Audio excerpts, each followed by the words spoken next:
Here are 5 reasons why you should always take a manual blood pressure on your trauma patient that just rolled in the door instead of putting them on the monitor. Number 1, accuracy. Manual blood pressures are going to be more accurate than a monitor, and this is because of potential artifact. This could be from an irregular heartbeat, and so the monitor can't always pick it up, but if you do this manually, you can actually hear it.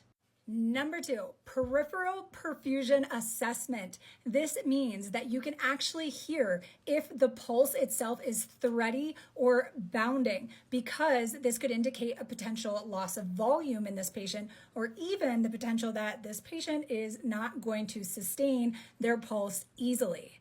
Number 3, and this is a big one, there is something called oscillatory gap detection. So this means that there is a pause or a moment of silence when you're taking this blood pressure from the time that there is a systolic and to the diastolic. So that quiet interval could actually throw the monitor off.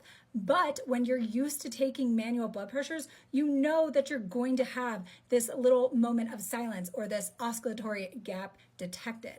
Number 4, I don't know about you, but if you've ever taken a blood pressure on a patient and watched the monitor just search and search and search, and it won't always take the blood pressure quickly, this is a really big red flag. When you have a trauma patient and you need to know what's going on with them, that manual is going to get you your answer faster. And even if you have a hard time hearing it, you can always hear if there may be systolically 85 to palp. So you'll always know around or where your patient is at by listening. And number 5, there is something called situational awareness. And this means that when you're going to put that manual blood pressure on, you are looking at them. You can see that skin color. Are they sweaty? Are they hot to touch? Are they cold to touch? You get so much feedback just by looking at that arm.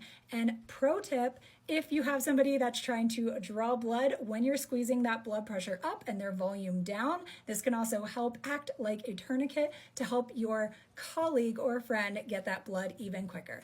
Hope this helps.